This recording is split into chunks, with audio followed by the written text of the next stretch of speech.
এই তিনটে বিষয়।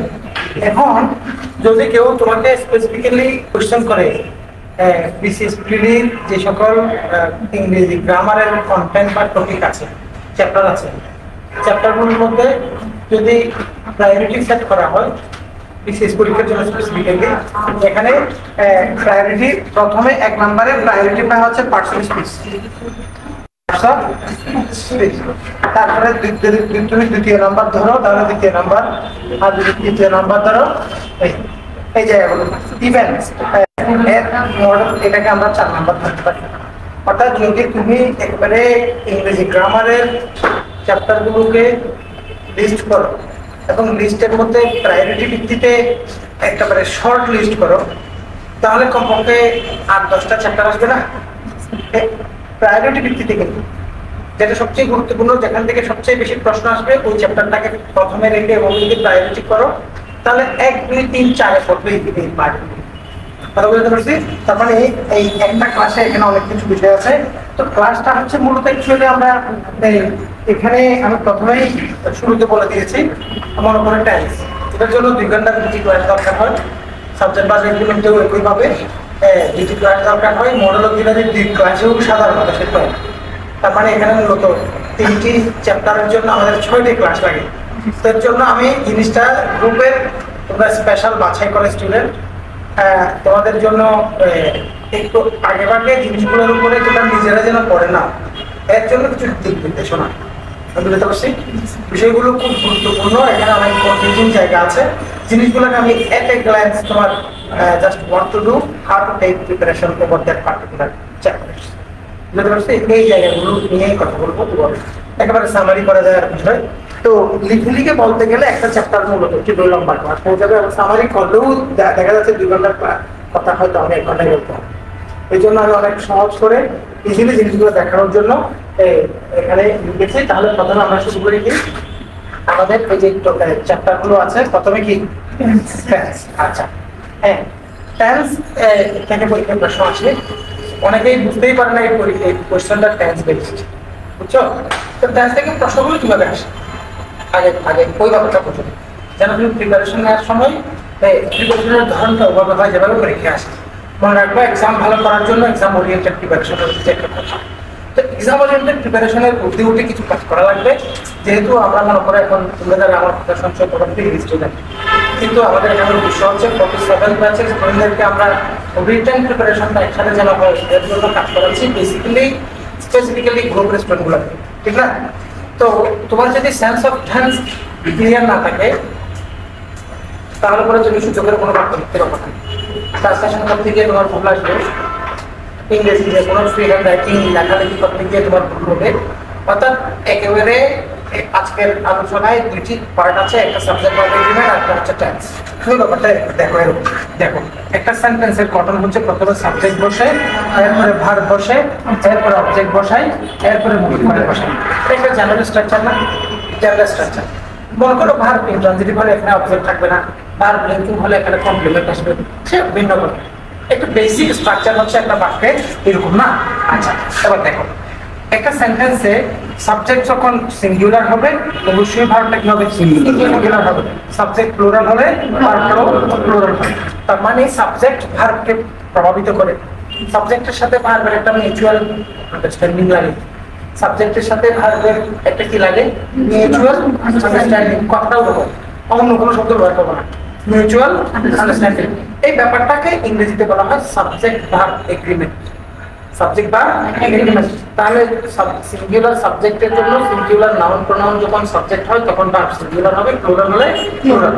এখানে সাবজেক্ট পজিশনে শব্দটা যদি একটি মাত্র শব্দ হয় তখন আমরা সহজেই ধরতে পারি এটা একটা সিঙ্গুলার শব্দ, ভার্বটা সিঙ্গুলারই বসাবো, এটা একটা প্লুরাল ওয়ার্ড, ভার্বটা প্লুরাল ফর্মে বসাবো।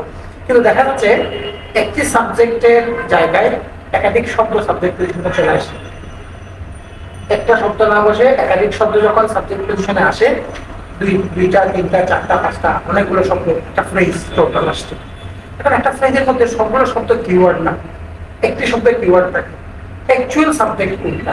দেখা যাচ্ছে সাবজেক্ট পজিশনে 3টি নাউন চলে আসছে, ওখান থেকে 3টা নাউন ওই সাবজেক্ট কিন্তু না। যেমন করো আমি যদি লিখি এরকম একটা শব্দ, students of the college, student of the college, মনে করো ড্যাশ, মনে করো এরকম একটা বাক্য দিলাম। তাহলে দেখা যাচ্ছে এখানে একটা ভার্ব বসাবো, এই ভার্বের সাবজেক্ট পজিশনে এখানে দুইটি নাউন দেখা যাচ্ছে। কয়টা নাউন? দুটি নাউন। এটা একটা নাউন, এটা একটা নাউন। কিন্তু এখানে কি স্টুডেন্ট অ্যাকচুয়াল সাবজেক্ট না কলেজ অ্যাকচুয়াল সাবজেক্ট? স্টুডেন্ট না? এরকম এরকম আমি বুঝতে পারছি সাবজেক্ট পজিশনে একাধিক নাউন কিভাবে আসে। এবার যখন একাধিক শব্দ আসবে তখন আসল সাবজেক্ট চেনাটা কঠিন হয়ে যায়, তখনই আমাদের বিড়ম্বনা পরিস্থিতিগুলো আসে। এবং ইংরেজি গ্রামারে সবচেয়ে বেশি রিপিটেডলি প্রশ্ন এই কালে আসছে সাবজেক্ট ভার্ব এগ্রিমেন্ট থেকে। তাহলে সাবজেক্টের সাথে ভার্বের একটা কি লাগে? মিউচুয়াল আন্ডারস্ট্যান্ডিং লাগে। এই আন্ডারস্ট্যান্ডিং শব্দের সিনোনিম হচ্ছে এগ্রিমেন্ট, এটাকে সাবজেক্ট ভার্ব এগ্রিমেন্ট বলে। আচ্ছা, এখন আবার অন্যদিকে একটা বাক্যের মধ্যে একটা কি আছে? অবজেক্ট। অবজেক্টের আক্ষরিক অর্থ কি? বস্তু না? অবজেক্ট মানে কি? আমি যদি বলি there is an object, তুমি কি বুঝতে চাচ্ছ? there is an object মানে ওখানে একটা বস্তু আছে, একটা জড় পদার্থ আছে। এই প্র্যাকটিক্যাল সেন্সে অবজেক্ট শব্দের আক্ষরিক যে অর্থ, এই অর্থটা কিন্তু বাক্যের অবস্থান হিসাবে অবজেক্টের অর্থের সাথে মিল আছে। ব্যাপারটা কিভাবে? ধরো এই চেয়ারটা একটা জড় পদার্থ, এটা এখানে বসে থাকলে আগামী 20 বছর থাকলেও সে ওভাবেই থাকবে, সে কাউকে প্রভাবিত করবে না। কিন্তু কেউ একজন এসে যদি ধাক্কা দেয়, এটা পড়ে যাবে না? অর্থাৎ সে কাউকে প্রভাবিত করার ক্ষমতা তার নাই, কিন্তু অন্য কারো প্রভাবে সে প্রভাবিত হয়। ধাক্কা দিলাম, পড়ে গেল। এই যে আক্ষরিক অর্থে প্র্যাকটিক্যাল অবস্থায় অবজেক্টের যে অর্থ, বাক্যের এই জায়গায় যে শব্দটা বসে, এই শব্দটাকে অবজেক্ট বলা হয় ওই কারণেই সে অন্য কাউকে প্রভাবিত করে না, সে জাস্ট জড় পদার্থের মধ্যে এসে বসে থাকে। $1,000,000 কথা বললো, দরকারি কথা, তারা অবজেক্ট কেন কয়? এই শব্দটাকে কেন সাবজেক্ট বলে? সাবজেক্ট মানে কি? উদ্দেশ্য। আবার সাবজেক্ট মানে কি? বিষয় না। কোন সাবজেক্টে পড়ো? সাবজেক্ট মানে কি? বিষয়। যা নিয়ে পড়ি, যা নিয়ে কথা বলি, যা নিয়ে আলোচনা করি, সাবজেক্ট মানে আলোচ্য বিষয় না? তো বাক্যের মধ্যে এখানে যে শব্দটা বসে তাকে সাবজেক্ট বলা হয় কেন? কারণ যার সম্পর্কে কথা হয় তাকে সেই সাবজেক্ট। দেখো, বাস্তবিক কথার সাথে আক্ষরিক অর্থের সাথে তার পারিভাষিক বা ব্যবহারিক অবর্তমানের তাহলে অবজেক্ট কখনো ভার্বকে প্রভাবিত করতে পারবে না। পরবর্তী মডিফায়ার আসলে তাকে মডিফাই করবার ক্ষমতা নাই, তাকে প্রভাবিত করার সুযোগ অধিকার তার ক্ষমতা তার নাই, এদিকে আসবার সুযোগ নেই। তাহলে এই জন্য তারা কি বলা হয়? অবজেক্ট। তাহলে সাবজেক্টের প্রভাবে ভার্ব কি হয়? প্রভাবিত হয়, কিন্তু অবজেক্টের প্রভাবে ভার্ব প্রভাবিত হয় না। এই কথা, এটুকু কথা বলছো? আচ্ছা, বাক্যের মধ্যে কি বসে? মডিফায়ার। একটা মডিফায়ার কি প্রকাশ করতে পারে? স্থান প্রকাশ করে, সময় প্রকাশ করে, কাজের ধরন প্রকাশ করে। মডিফায়ার মানে একবার বসবে, আর কিছু বসবে না, অন্য কিছু কখনো মডিফায়ার হবে না। তাহলে মডিফায়ার মানে কি? স্থান, সময়, কাজের ধরন। স্থান, টাইম প্লেস ম্যানার, আচ্ছা, তাহলে মডিফায়ার হিসাবে যে শব্দটা আসবে ওই শব্দটা সময় প্রকাশের ক্ষমতা রাখে। আচ্ছা, এখন এই সময় প্রকাশ শব্দটা সে বর্তমান, তারপরে হচ্ছে অতীত এবং ভবিষ্যৎ। তাহলে এখানে যদি বর্তমান হয়, এই জায়গায় ভার্বটা প্রেজেন্ট টেন্স হবে, অতীত হলে পাস্ট টেন্স, ভবিষ্যৎ হলে ফিউচার টেন্স। তার মানে বাক্যের মধ্যে মডিফায়ার হিসেবে যে শব্দটা আসে ওই শব্দটা ভার্বের টেন্সকে কন্ট্রোল করে। এই ব্যাপারটা বুঝা গেছে? তাহলে আজকের আলোচনা হচ্ছে এই সাবজেক্ট ভার্ব কিভাবে প্রভাবিত করবে, সাবজেক্টের সাথে ভার্বের মিউচুয়াল আন্ডারস্ট্যান্ডিং, মডিফায়ার কিভাবে ভার্বকে নিয়ন্ত্রণ করে, মডিফায়ারের কারণে ভার্বের টেন্সের মধ্যে পরিবর্তনটা কিভাবে ঘটে, এই দুইটা বিষয়ের আলোচনাই একসাথে। এবার ব্যাপারটা বুঝছো? আচ্ছা, তাহলে টেন্স কি জিনিস বলো? টেন্স হচ্ছে ক্রিয়া সংঘটিত হওয়ার সময়। তাহলে টেন্স কয় প্রকার? 12 প্রকার। এখন আমি তো প্রত্যেক প্রকারের আলোচনা এগুলো বলবো না, আমার তো প্রেজেন্ট টেন্স পড়াকে আড়াই ঘন্টা লাগে। তাহলে স্যার আজকের ক্লাসে না, আমরা যখন লেকচার বেসড লেকচার 4, 5, 6 শুরু করেছি অলরেডি টেন্স ক্লাস, অনেকেই তোমরা করো নাই। ওই ক্লাসটা বৃষ্টি না, আসলে বন্ধের পরে ওপেনিং ডেতে করেছিলাম। ওখানে হচ্ছে আমরা পার্ট 1 হচ্ছে প্রেজেন্ট টেন্স নিয়ে আমাদের একটা ক্লাস শেষ, 2 ঘন্টা ক্লাস। পার্ট 2 আমরা ডিটেইল আলোচনা করবো এবং ভেরি সুন আমরা আলোচনাটা আসবে। ওটা স্পেশাল এক্সট্রা ক্লাস হবে, কারণ ওটা শিডিউল ক্লাসের মধ্যে আমাকে ক্লাস দিয়েছিল টোটাল পড়ানোর জন্য, আমি একটা অংশ শেষ পড়াতেই একটা ক্লাস চলে গেছে, তাহলে বাকি অংশটা আমি টোটাল মিলিয়ে একবার সামারি করে দিব। কিন্তু আজকের আলোচনাটা হবে সম্পূর্ণ ডিফারেন্ট, কারণ আজকে আমরা 3টা চ্যাপ্টার নিয়ে কথা বলবো, কোন কোন জায়গাগুলো তুমি কিভাবে পড়বা। এখন তো তাহলে টেন্স, এখন টেন্সকে আমাদের চিন্তা করতে হবে মিনিমাম 2টা অ্যাঙ্গেল থেকে। প্রথম অ্যাঙ্গেল হচ্ছে এমসিকিউ পরীক্ষায় টেন্স থেকে প্রশ্ন আসলে কিভাবে সলভ করবে, ঠিক না? দ্বিতীয় হচ্ছে অনুবাদ এবং লেখালেখিতে টেন্সের ভুলগুলো যেন আমাদের না হয়। তার মানে আজকের সামারাইজড বা সামারাইজিং বা সামারি টাইপের যে ক্লাস, এই ক্লাস আমি তোমাদের 12 প্রকারের প্রত্যেকটা প্রকার নিয়ে একটা একটা কথা বলবো, ওই একটা কথাই তুমি মনে রাখবা। এর বাইরে আশেপাশে প্রাসঙ্গিক আনুষঙ্গিক আলংকারিক সব কথা নট কম দরকারি, এই ব্যাপারটা তুমি বুঝে নিও। বুঝতে পারছি? জিনিসটা সহজে বোঝাবার জন্য, কারণ আমাদের টেন্স টোটাল মিলে কয় প্রকার? 12 প্রকার। 1 নাম্বার প্রেজেন্ট সিম্পল, 2 নাম্বার এভাবে হবে। আমি জাস্ট একটা টেবল বা একটা চার্ট তোমাদের সামনে তোমাদের জন্য নিয়ে এসেছি এবং খুব সহজে আমি তোমাকে বুঝিয়ে দিচ্ছি। তাহলে এখানে লেখা আছে কি, 1 নজরে 12 প্রকার টেন্সের গঠন ও উদাহরণ। তার মানে আমি খুব কম সময়ে তোমাকে দেখাতে পারবো। আচ্ছা, তাহলে এখানে আমি এটা বিষয়টা দেখানোর ক্ষেত্রে 2টি বিষয় একসাথে রেখেছি। এটা হচ্ছে আমরা সবসময় ছোটবেলা থেকে অ্যাক্টিভ এক্সপ্রেশন বা অ্যাক্টিভ গুলোকে আমরা সবসময় গুরুত্ব দিয়ে করি, কিন্তু আমাদের এক্সপ্রেশন কখনো অ্যাক্টিভ কখনো প্যাসিভ হয়। ধরো আজকে বুলবুলি বিয়ে, কার বিয়ে? বিয়ে। বিয়ে কার? বুলবুলি, ওর বিয়ে না? আচ্ছা, আমরা সবাই ইনভাইটেড না? আমন্ত্রিত। আমন্ত্রিত। আচ্ছা, আজকের এই প্রোগ্রামে কে সবচেয়ে গুরুত্বপূর্ণ? এখন সে যদি কালকে সকালে বরযাত্রী আসবে এবং বর আসবে কনে নেয়ার জন্য, অনেক মানুষজন আসবে, এত সবকিছু ঘটবে, যদি সে থাকে, সে যদি রাত্রিবেলা বয়ফ্রেন্ডের সাথে পালিয়ে যায়, আর অনুষ্ঠান হবে? হবে না। কিন্তু ঘটনা হচ্ছে কিরকম জানো, এই ব্যক্তিটা সবচেয়ে গুরুত্বপূর্ণ হওয়া সত্ত্বেও এই ব্যক্তি নিয়ে যখন কথা হচ্ছে, মনে করো ব্রাইড না ব্রাইড গ্রুম, ব্রাইড, ব্রাইড মানে কনে না? শব্দটা উল্টো উল্টো লাগে না? হ্যাঁ, আচ্ছা। এখন কনেকে সাজানো হচ্ছে, কনেকে কি করা হচ্ছে? সাজানো হচ্ছে। ভালোবাসুন বা কি বুঝাতে যাচ্ছি, তুমি ভাবে চিন্তা করো না বলে তোমার ভুলে যাও। জরিনাকে সাজানো হচ্ছে, কারে সাজানো হচ্ছে?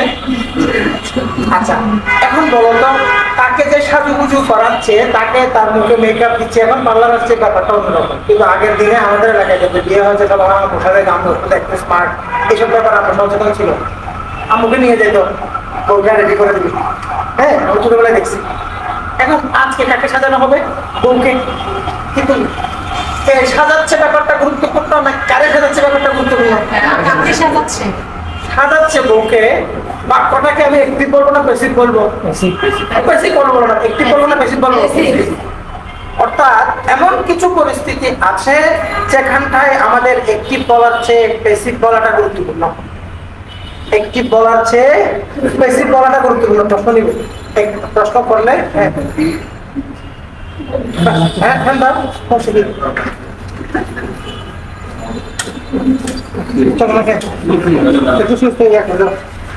তাহলে বলো, এমন কিছু পরিস্থিতি আছে যে পরিস্থিতিগুলোতে অ্যাক্টিভ বলার চেয়ে প্যাসিভ বলাটা কি গুরুত্বপূর্ণ। যেমন ধরো না, ও নিজে নিজে বলবো, বিচার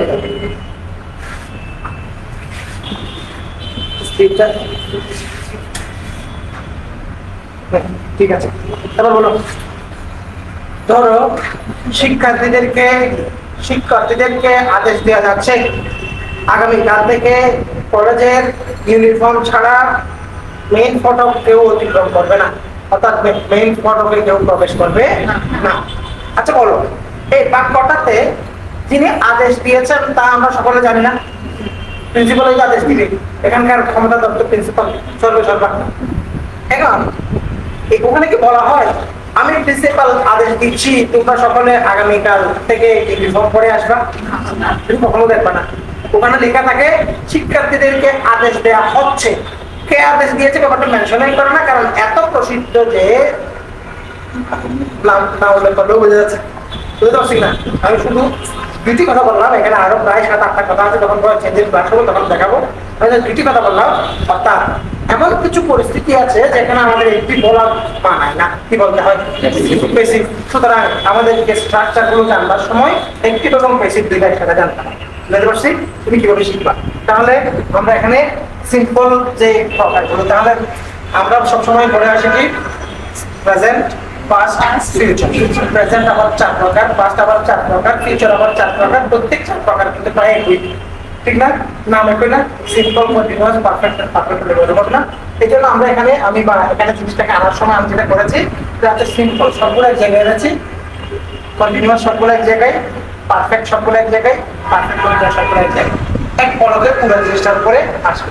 আচ্ছা, এখানে প্রথম চারটাতে আমার তেমন বেশি কিছু দেখানোর নেই, কারণ এখানে আমরা যারা পড়ছি, বিশেষ করে তোমরা বিসিএস প্রার্থী শুধু নও, তোমরা হচ্ছে অনেক প্রার্থী থেকে বাছাই করা প্রয়োজন। তো তোমরা একটা সহজে জানবা বা বুঝবা এখানে যে জিনিসগুলো খেয়াল রাখতে হবে। প্রথমত প্রথম যে 3টা প্রকার, এই 3টা প্রকারের মধ্যে তুমি খেয়াল করে দেখো, সাবজেক্টের পরে এখানে বাইরে কোন ফর্ম বসছে? বেস ফর্ম না, প্রেজেন্ট টেন্সে কি পাস্ট ফর্ম বসে? প্রেজেন্ট ফর্ম, এটার নাম কি? Present form. একটা জায়গায় ভুল করা যাবে না, একটা জায়গায় ভুল করা যাবে না কখনো। ব্যাপারটা খেয়াল করো, তোমরা ইমব্যালেন্স উত্তর দিবে না।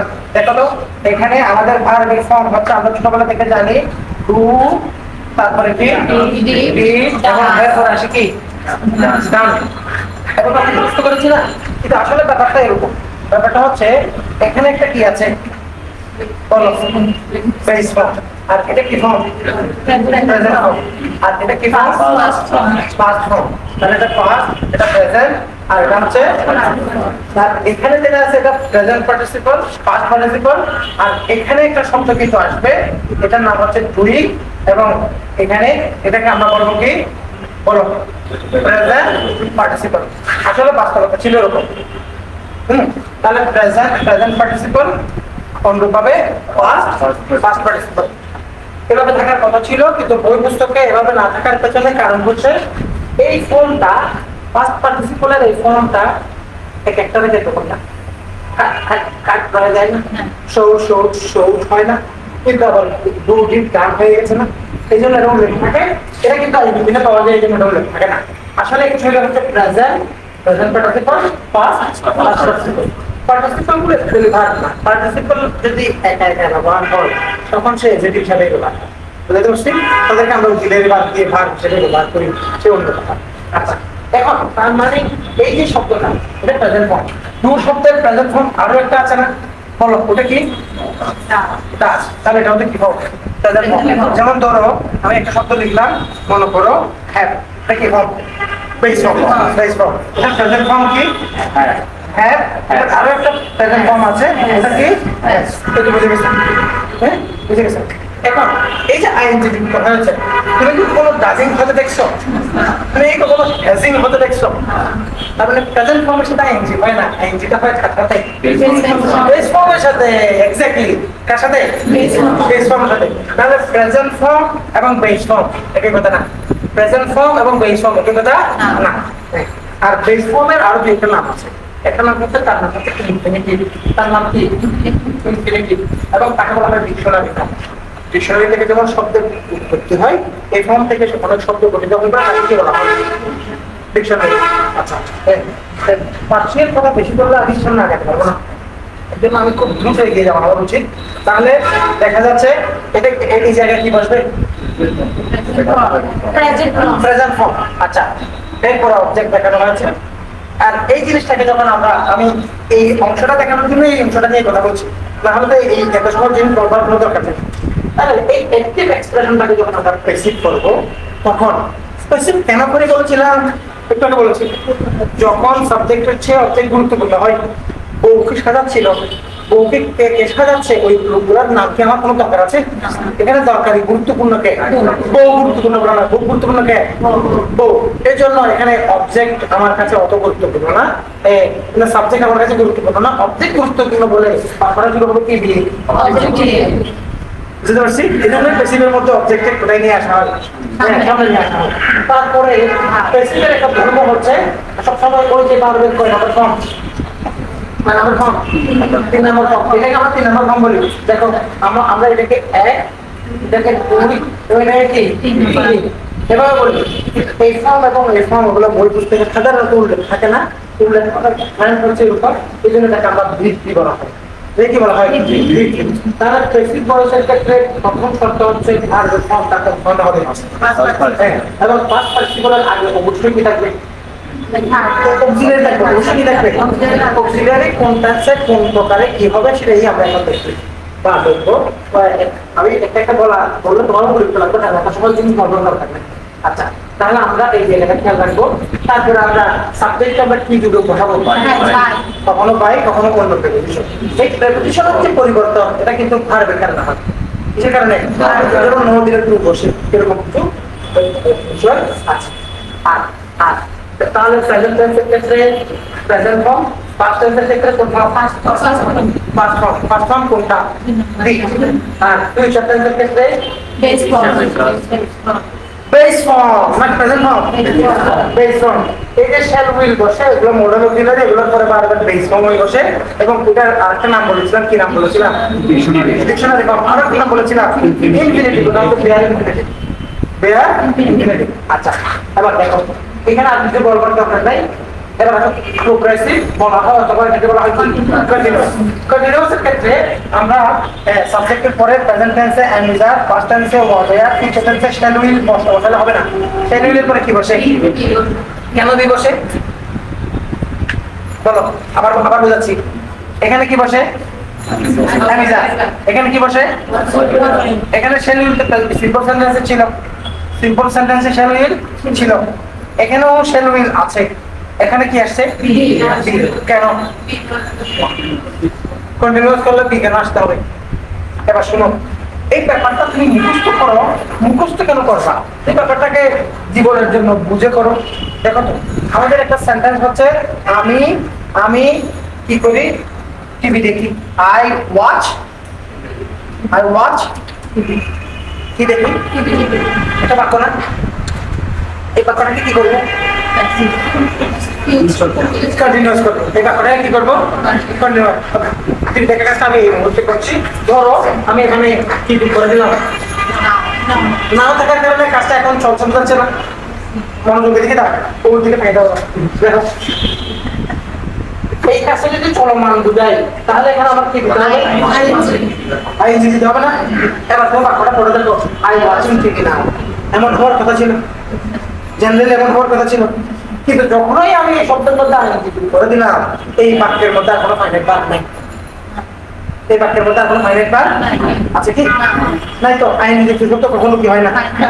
এই কথাটা কিন্তু আমি আজকে ক্লাসে একটু আগে, এই 1 মিনিট থেকে 1.5 মিনিট আগে তোমাকে বলেছিলাম, আইএনজি যুক্ত শব্দটা প্রেজেন্ট পার্টিসিপল, ইডি যুক্ত শব্দটা পাস্ট পার্টিসিপল। পার্টিসিপল গুলো আসলে ভার্ব না, এরা হচ্ছে এডজেক্টিভ। বলছি না কথাটা? তাহলে এটা যেহেতু আইএনজি যুক্ত হয়েছে, সে কি ভার্ব? না, বলো না।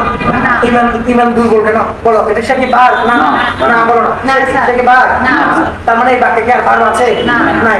এই বাক্যে তাহলে একটা সেন্টেন্স হওয়ার জন্য অবশ্যই কি লাগবে? ভার্ব লাগবে। এই ভার্বের নেসেসিটি ফুলফিল করার জন্য আমি একটা সাবজেক্টের উপযুক্ত করে একটা অবজেক্টের ভার্ব বসিয়েছি।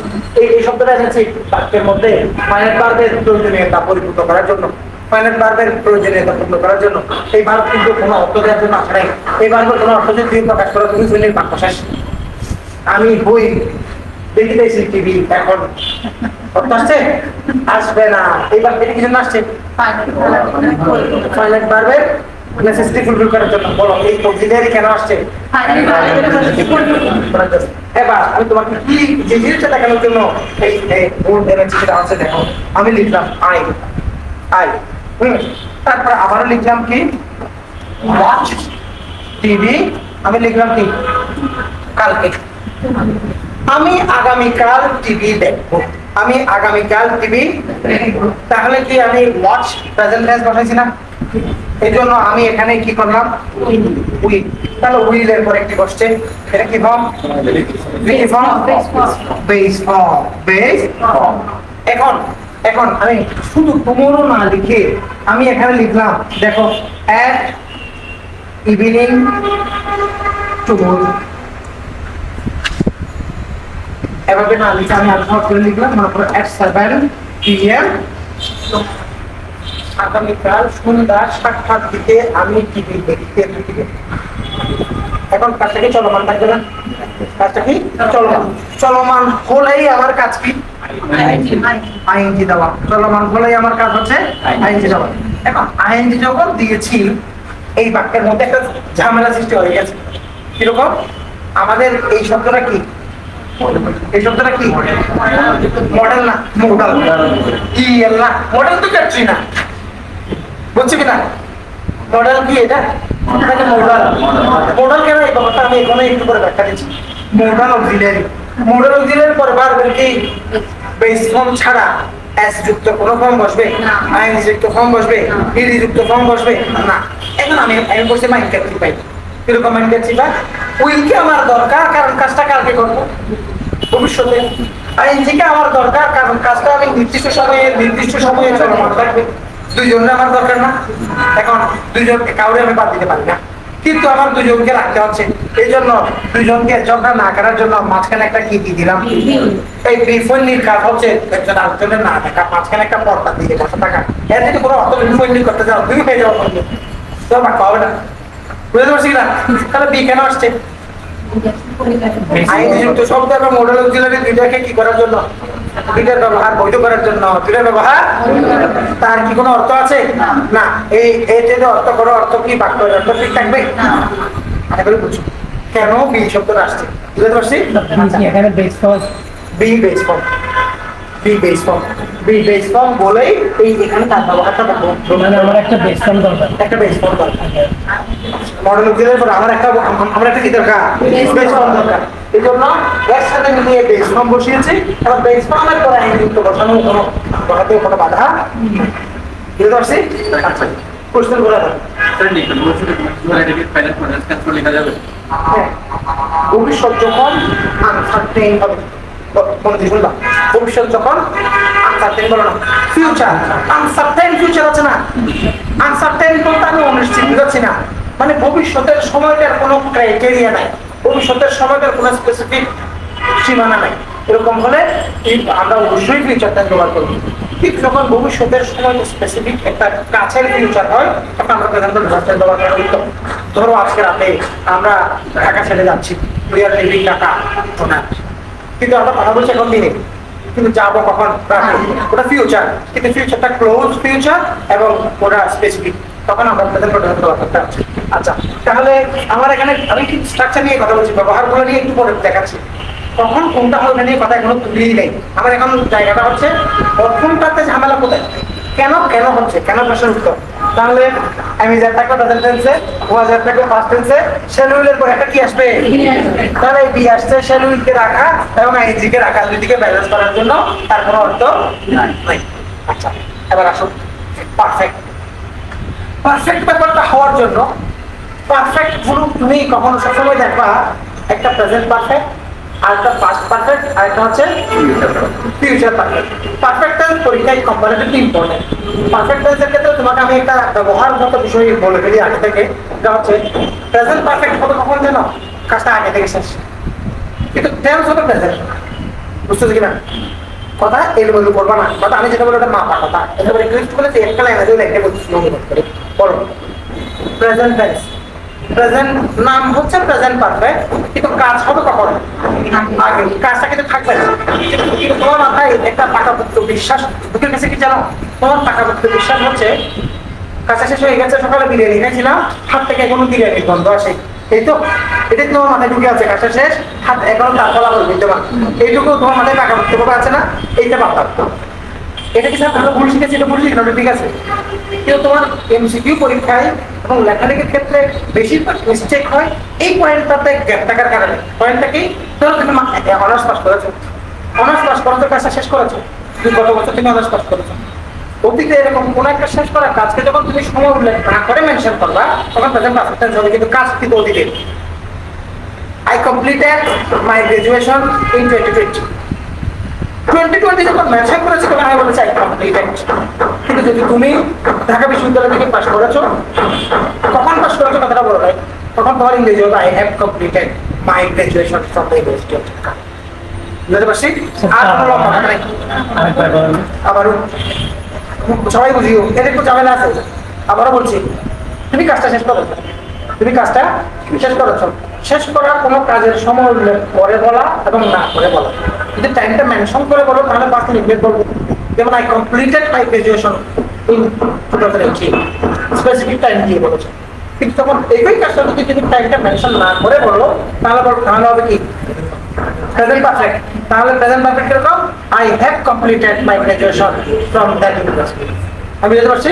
কিন্তু সচেতন কৌশল বলতে কি জানো, তুমি স্পেসিফিক ঘটনা থেকে ক্লিয়ার করে জানো এই ঘটনাটা বহুকাল আগের ঘটনা, তখন তুমি প্রেজেন্ট পারফেক্ট টেন্স দাও। এই ব্যাপারটা কিন্তু হবে না। মনে করো এখানে একদা এককালে এক সময় ঢাকার নাম ছিল জাহাঙ্গীরনগর। এখন ঢাকার নাম জাহাঙ্গীরনগর ছিল নাকি আজকালকার কথা, নাকি অনেক বছর 100 বছর আগের কথা, অনেক 100 বছর আগের কথা। তাহলে তখন আমরা স্পেসিফিক করে বলবো, একেবারে সময় উল্লেখ নাই। Once upon a time the name of Dhaka was Jahangirnagar. Confusion clear হয়েছে? কনফিউশন কেন আমি বুঝছি ওর প্রশ্নের কারণে, বুঝছো কিনা? তখন বুঝবো ঘটনাটা অনেক আগে, কিন্তু স্পেসিফিক টাইমটা উল্লেখ নেই, তাও আমরা 5 মিনিট করবো। বুঝতে পারছি? আরো কথা শোনো। আর একটা হচ্ছে প্রেজেন্ট পারফেক্টের ঝামেলা শেষ। দ্বিতীয় নাম্বার হচ্ছে পাস্ট পারফেক্টের ঝামেলা। পাস্ট পারফেক্ট কখনো সিম্পল সেন্টেন্সে হয় না। প্রথম কথা, পাস্ট পারফেক্ট কখনো কোথায় হয় না? আমি আমার কথাটা মন দিয়ে শোনো, মনোযোগ আছে? আছে? মনে করো আমি ঢাকা গিয়েছিলাম, আমি তোমারে দেখেছিলাম,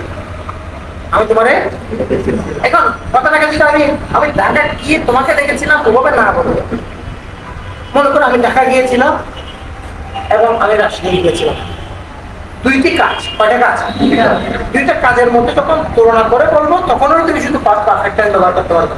যদি তুমি দুইটি কাজ তুলনা ছাড়া আলাদা আলাদা বলো তাহলে তোমার ইংরেজি হবে I visited Dhaka and I visited Rajshahi. Specific তুলনা ছাড়া যদি হয় দুইটাই 5 মিনিট। আবার বলো, যখন তুলনা ছাড়া অতীতের কোনো কাজ হবে অবশ্যই কোনটাই হবে 5 মিনিট। কিন্তু অতীতের দুটি কাজের মধ্যে যখন তুলনা আসবে তখন তুলনামূলক আগের কাজটার জন্য হ্যাড দিয়ে ব্যবহার করবে। বুঝতে পারছি? আর কথা দরকার নেই। আর এই জায়গায় যদি কোনো এটা অনেক বেশি কনফিউশন স্টুডেন্টরা করে। এই জন্য তুমি যদি বিসিএস এর মধ্যে যদি দশম থেকে 46 পর্যন্ত খুঁজো, এখানে শুধু পাস্ট পারফেক্ট টেন্স রিলেটেড প্রশ্ন তুমি কমপক্ষে 7 থেকে 8টা পাবা। তার মানে স্টুডেন্ট কনফিউজড থাকে বলে এই জায়গায় এগুলো প্রশ্ন আসে। স্যার হ্যাভ দিয়ে ব্যবহার করবো মানে পাস্ট মনে করো এখানে একটা কি আছে? হেড আছে। এখানে একটা কি আছে? হেড। সাবজেক্ট হ্যাড এরপরে V3। এটা হচ্ছে হ্যাভ হ্যাজ V3 আর এটা হচ্ছে শ্যাল উইল হ্যাভ V3। এই তো? হ্যাঁ, সেটা বাংলা বলছেন এটা বুঝলে একটু কখন হ্যাড কখন দুটোতে পাস্ট হবে। তো বুঝাচ্ছি কারণ কনফিউশন যেগুলো ক্লিয়ার করা তো আজকের কাজ। দেখো আমি যদি বলি আই ভিজিটেড, লিখলাম কি? একটা एग्जांपल দিচ্ছি যেন সহজে মাথায় আসে। I visited Dhaka.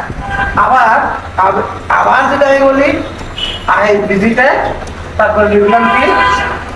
রাজশাহী। দুটি কাজ যখন এরকম আলাদা আলাদা থাকবে দুইটাই অবশ্যই কন্টেন্স হবে ফার্স্ট নেগেটিভ। কিন্তু যখন দুইটি কাজের মধ্যে আমরা কি করবো? তুলনা করবো। তাহলে আমরা তুলনা করার সময় আমি এখানে একটা কি লিখলাম? বিফোর। তাহলে এখানে কি চলে আসবে? তখন এটা হয়ে যাবে I had visited Dhaka before I visited Rajshahi. বুঝতে পারছি? আবার হেড আসার জন্য বাক্য কয়টা লাগবে? দুটি ক্লজ লাগবে, দুটি কাজের মধ্যে তুলনা লাগবে। যদি দুটি কাজের মধ্যে তুলনা না থাকে অন্য কোনো পরিস্থিতিতে তুমি হেড বিধেয় হিসেবে ব্যবহার করো তোমার বাক্য কখনোই হবে না। তার মানে হ্যাড ভিজিটেডটাকে আমরা সেন্টেন্সটা হবে না। হ্যাঁ, আমি যদি বলি শুধু এখানে ফুল স্টপ দিয়ে তুমি বলো আই হ্যাড ভিজিটেড ঢাকা, এই বাক্য কখনো হবে 100% এই বাক্য ভুল কখনো না। আমি ঢাকায় গিয়েছিলাম আই ভিজিটেড ঢাকা না বলে যদি আই হ্যাড ভিজিটেড ঢাকা বলে তাহলে এটা হবে না। 100% অ্যাবসলিউটলি রং। হ্যাড ভিজিটেড কথাটা had done had plus V3 ব্যাপারটা আসবার জন্য আরেকটা ডিড লাগবে, আর একটা পাস্ট নেগেটিভ লাগবে। পাস্ট নেগেটিভের সাথে তুলনা লাগবে। শুধু আই হ্যাড ডান দ্যাট কখনো হবে না। বুঝতে পারছি? এই জায়গায় কনফিউশন হয় স্টুডেন্টদের। এই জায়গাটাও গঠন নিয়ে কথা বললাম। এবার আসো আচ্ছা আরেকটা কথা বলতে হবে। ফিউচার নিয়ে, ফিউচার তাহলে দেখো তো আমি বললাম আই উইল এখন মনে করো আই উইল হ্যাভ লিখলাম কি ডান ইট, আই উইল হ্যাভ। এই জায়গাটাতে লেখালেখির অনেক ভুল হয়, কিন্তু অনেক বেশি আসবে এমন না, কিন্তু লেখালেখিতে ট্রান্সলেশনের স্টুডেন্টদের এই ভুলটা আমি বেশি দেখেছি আমার যতটুকু এক্সপেরিয়েন্স। এটা হচ্ছে স্টুডেন্টরা এই ফিউচার পারফেক্টের পরিবর্তে ফিউচার ইনডেফিনিটকে ব্যবহার করে ফেলে। মনে করো ফিউচার পারফেক্ট কখন হবে? ফিউচার পারফেক্ট হবে কখন জানো? ভবিষ্যতে স্পেসিফিক সময়ের মধ্যে কোনো কাজ শেষ হবে। ভবিষ্যতে স্পেসিফিক সময়ের মধ্যে, মনে করো বিকেল 5টার মধ্যে ক্লাসটা শেষ করবে, 2025 সালের মধ্যে এই প্রজেক্টের কাজ শেষ হবে। কথা বলছো কিনা? স্পেসিফিক সময়ের মধ্যে কোনো কাজ শেষ হলে আমরা কি ব্যবহার করবো? shall have done, will have done। আমি যদি বলছি তাহলে তুমি যদি বলো মনে করো ঢাকায় পাতাল রেল হবে, তাহলে 2030 সালের মধ্যে পাতাল রেলের প্রজেক্ট শেষ হবে। তুমি যদি বলো the government will complete the project by 2030, এভাবে লিখে তুমি অনেক বেশি স্যাটিসফাইড থাকো, তোমার কাছে মনে হবে ঠিক আছে তো কাজটা ভবিষ্যতে হবে 2030 স্পেসিফিক সময়, ভবিষ্যতে একটা সময় সরকার শেষ করবে the government will complete the project by 2030। তোমার কাছে অনেক স্যাটিসফাইড করে মনে হবে, এটা অ্যাবসলিউটলি রং। কারণ বাই 2030 মানে স্পেসিফিক সময়ের মধ্যে অবশ্যই লিখতে হবে the government will have completed the project। বুঝতে পারছি? সময়ের উল্লেখ থাকবে, সময় উল্লেখ থাকবে, এবং সময় উল্লেখটা এইভাবে বাই দিয়ে অথবা কি দিয়ে উইদিন দিয়ে বাই দিয়ে অথবা উইদিন দিয়ে কোন শব্দ থাকবে ওটাকে একটা চার্ট আমি একটু পরে দেখাচ্ছি। আমার প্রথমে আমি গঠন নিয়ে বানানো চাইছি। এখানে সিন্স ফর দিয়ে হবে না, এগুলো ইউজ হবে না। সিন্স ফর না, ফিউচারে সিন্স এবং ফর হয় না, রিমেম্বার। এই প্রশ্নটাও প্রাসঙ্গিক। বলো ফিউচারে কি হয় না? সিন্স এবং ফর, রিমেম্বার কখনো হবে না। তাহলে তার ভবিষ্যৎ সময়ে মনে করো 2027 সাল থেকে এই প্রকল্পের কাজ শুরু হবে, তাহলে তো করে আমার সময়ের একটা সূচনা, এবং ফিউচার থেকে সামনের দিকে, তখন কি করবো? ফ্রম হবে। তখন কি হবে? ফ্রম। মনে করো 2027 সাল থেকে এই প্রকল্পের কাজ শুরু হবে, তাহলে দিস প্রজেক্ট উইল স্টার্ট, তখন উইল দিয়ে হবে, কারণ ওখানে শেষটা শুরু করলে। দেখ আমার ফিউচার পারফেক্ট হওয়ার জন্য শর্ত কি? সময়ের ভেতরে, তার মানে শেষটা উল্লেখ আছে, কি আছে? শেষ উল্লেখ আছে। কোন একটা বাক্যের সময়ের শেষ উল্লেখ নাই, শুরু উল্লেখ আছে, শেষ উল্লেখ নাই, তাহলে ফিউচার সিম্বল দিয়ে হবে। তাহলে মনে করো 2027 সালে এই প্রজেক্টের কাজ শুরু হবে, তাহলে this project will be started. Project তো নিজে শুরু হয় না, মানুষ করবে, তাই জন্য প্যাসিভ করে বললাম this project will be started from 2027। from নাকি সিন্স? প্রেজেন্ট পারফেক্ট হলে সিন্স ফর হবে, প্রেজেন্ট পারফেক্ট হলে সিন্স ফর হবে, আর পাস্ট পারফেক্ট হলে বিফোর আফটার হবে, ইভেন দ্যাট হয়, when while হয় পাস্ট পারফেক্টে। হ্যাঁ, আর ফিউচার হলে বাই এবং উইদিন হবে, বাই এবং এই ব্যাপারগুলো একটু করে আসতেছে, এখানে সময় নষ্ট করার কিছু নাই। দেখো এটা নিয়ে তো কথা হচ্ছিল, শেলউইলের পর একটা প্রশ্ন। এবার আসো এই প্রকারটার মধ্যে সরি স্যার, এখানে আরেক কয়েকটা প্রশ্ন ছিল। প্রশ্ন নিব, দেখো আগে এটা একটু মনে ফেলি। এটার সাথে এটা প্রায় একই রকম ব্যাপার, এটার সাথে এটা পারফেক্টের সাথে পারফেক্ট কন্টিনিউয়াসের ব্যাপারগুলো প্রায় একই। বুঝতে পারছি? এই জন্য এটা একটু মিলিয়ে বলি। দেখো মনে করো সোনালী ব্যাংক বললো আমরা গত 80 বছরে 80 লক্ষ গ্রাহককে সেবা দিয়েছি। এখন সোনালী ব্যাংক বন্ধ হয়ে গেছে, এখনো সেবা দিচ্ছে না, তাহলে কাজটা অতীতকালে শুরু হয়ে এখনো চলছে, অতীতে শুরু হয়ে এখনো চলছে। এই কথাটা ইংরেজি বলার জন্য সোনালী ব্যাংক কি বলবে? তুমি বাক্যটাকে বইয়ে বলবা উই, না করে সোনালী ব্যাংক করে দিব Bangla. We have been serving এত গ্রাহক from এই have been serving না বলে তুমি বেশিরভাগ ক্ষেত্রে লেখালেখিতে তুমি দেখবে বিস্মিত হওয়ার কোনো কারণ নাই। ওরা লিখে নাই we have been serving, ওরা লিখেছে we have served। তাহলে তুমি সকাল থেকে এখনো পর্যন্ত বৃষ্টি হচ্ছে ব্যাপারটাকে ইংরেজি কি করো, it has been raining since morning. It has been raining, তাহলে স্যার এরকম একটা বাক্য it has been since morning না বলে it has rained since morning বলা কি যাবে? অ্যাবসলিউটলি যাবে। এই ব্যাপারটাই বুঝতে যাচ্ছিলাম। তাহলে অতীতে শুরু হয়ে এখনো চলছে বোঝাতে প্রেজেন্ট পারফেক্ট ব্যবহার করো। তাহলে তার পরিবর্তে আমরা কাকে ব্যবহার করতে পারবো? প্রেজেন্ট পারফেক্ট আছে। তোমাদের আওয়াজ বা রেসপন্স বিদ্যুৎ লাগছে আমার। আবার বলো, সকাল থেকে এখনো বৃষ্টি হচ্ছে, অতীতে শুরু হয়ে এখনো চলছে, এই কথার জন্য আমরা কোনটা ব্যবহার করি? Present perfect continuous. হ্যাঁ, প্রেজেন্ট পারফেক্ট কন্টিনিউয়াস। তাহলে এই প্রেজেন্ট পারফেক্ট কন্টিনিউয়াস না বলে দেখো I have been playing football না বলে তুমি যদি আই হ্যাভ প্লেড ফুটবল বলো, তোমার অর্থ একই হবে এবং দুটো অর্থই শুদ্ধ। আমি বুঝতে পারছি? আচ্ছা, অনুরূপভাবে এই যে এখানে দেখো লিখছি, মনে করো প্রশ্ন নিব, প্রশ্ন সম্পর্কে তুমি সেট করে রাখো যেন একসাথে আমি লিখে বুঝাতে পারি। মানে আমি যেহেতু তখন লিখার বোর্ডে যাবো, একসাথে লিখে চাচ্ছি যেন লিখে দেখাতে পারি। দ্বিতীয় কথাটা একটু শুনে নাও। দ্বিতীয় কথাটা ফার্স্ট পারফেক্ট কন্টিনিউয়াস না? First perfect continuous. First perfect continuous তখন হয় অতীতে দুটি কাজ, অবশ্যই দুটি কাজ লাগবে। এতে একটু আগে জানছো ফার্স্ট পারফেক্ট কাজ হওয়ার জন্য অবশ্যই কয়টা কাজ লাগবে? দুটো কাজ। তাহলে দুটো কাজের মধ্যে একটা আগের কাজটাই ফার্স্ট পারফেক্ট টেন্স হয়। এখন ফার্স্ট পারফেক্ট কন্টিনিউয়াসের ক্ষেত্রে শুধু পার্থক্য কি জানো? অতীতে দুটি কাজ থাকবে এবং একটা কাজ আগে হবে। আগের কাজটা কিছু কাল বেরিয়ে চলবে, আগের কাজটা কিছু সময় ধরে তখনই ফার্স্ট পারফেক্ট কন্টিনিউয়াস হবে। যেমন ধরো ঢাকা ট্রান্সফার হওয়ার আগে আমি 3 বছর রাজশাহী চাকরি করেছি। আমি সকালে বাড়ি থেকে বের হবার আগে 2 ঘন্টা ম্যাথ প্র্যাকটিস করেছি। দুটো কাজ, সকালে বাড়ি থেকে বেরিয়েছিলাম ওটা অতীত, ম্যাথ করেছিলাম ওটা অতীত। কিন্তু ম্যাথ করা, বাসা থেকে বের হওয়ার কাজ, ম্যাথ করা কাজ, ম্যাথ করা যে কাজ ওই কাজটা কিছু সময় বেরিয়ে চলছিল। এই অবস্থা আমরা কোন ব্যবহার করি? Past perfect continuous. রিমেম্বার, এই জায়গাটাতেও তুমি পাস্ট পারফেক্ট কন্টিনিউয়াস ব্যবহার না করে পাস্ট পারফেক্ট ব্যবহার করতে হবে। দ্যাটস হোয়াই এই টেন্সের ভ্যালিডিটি একটু কম। অনেক স্মার্ট মডার্ন গ্রামার এগুলো প্রকারগুলো উল্লেখ করে না। বুঝতে পারছি? বিশেষ করে এই প্রকারটা একেবারে নাই বললেই চলে। অনেক বাংলাদেশি গ্রামারের বইতেও এই প্রকারটার কোনো ভ্যালিডিটি ইউজ বা ব্যবহার নাই বললেই এই হচ্ছে কথা।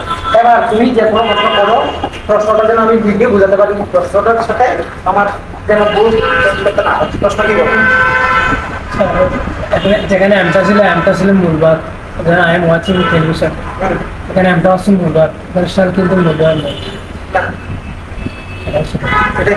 এখানে কতগুলো এদের যেমন শ্যাল উইল বাদ আর বাদের সবগুলোতে মূলবাদ হিসেবে লিখছে কন্টেনার বা না। এটা এই প্রশ্নের উত্তর এমনিতেই এখন আসবে, কারণ আজকে পার্ট দিতে না।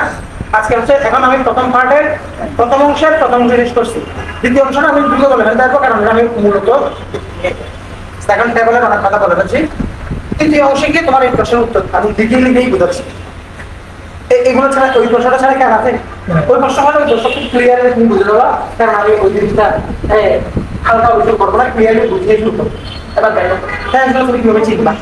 এই শীটটা তোমাদেরকে দিয়ে দিতে পারবো, কারণ হচ্ছে এই শীটে অনেক লম্বা আলোচনাকে একসাথে লিস্ট করা আছে।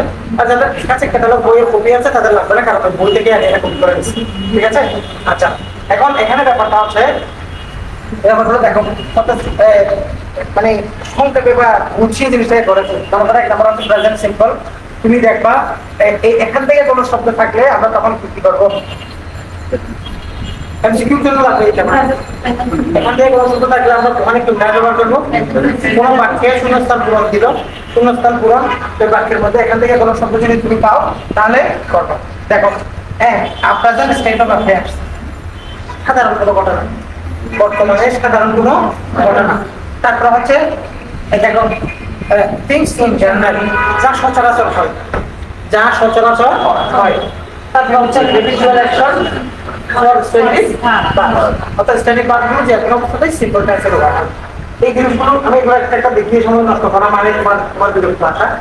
আমি জাস্ট যেটা দেখাবো সেটা আছে এই শব্দগুলো থাকলে প্রেজেন্ট কন্টিনিউয়াস হবে। এই জায়গাটা তোমার এমন ধরো কথা কি জানো, একটা করে তুমি মুখস্থ আরো করবি। আমি স্যার এত বাচ্চা ছেলে নিয়ে বা ক্লাস 9-10 একটা কাজ আমাকে দিয়ে করাচ্ছেন, এটাই তোমার করতে, এটাই তুমি করবো।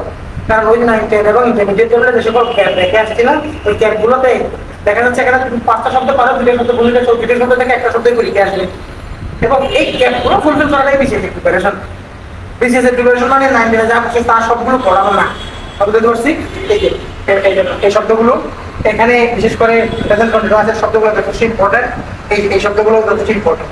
এগুলো নিয়ে প্রত্যেকটা ব্যবহার নিয়ে আলাদা করে আমি যখন ডিটেইল ক্লাস নিয়েছি ক্লাসের ভিডিও আজকে আমি দিয়ে দিতে বলবো। ওটা ফেসবুকে মনে দেয় ওটা একটু দেখে নিবা যারা করবে পার্ট 1 টা। তারপরে এখান থেকে কোনো শব্দ থাকলে এই টেবিলটা একটু গুরুত্ব দিয়ে করতে বুঝতে পারছি? আচ্ছা, তারপরে এই যে দেখো ওই একজন প্রশ্ন করছিল পারফেক্ট টেন্সের শব্দগুলো নিয়ে। তাহলে ফার্স্ট কন্টিনিউয়াস এবং প্রেজেন্ট পারফেক্ট, এটা হচ্ছে past perfect, before, after, when এবং নেক্সট। বুঝতে পারছি? এখান থেকে কোন শব্দ ব্যবহার হতে পারে। তারপরে হচ্ছে বিফোর আফটার, এখানে যা এখানে থাকে যেখানে ওয়েন ডেটের ব্যবহার আসে নাই।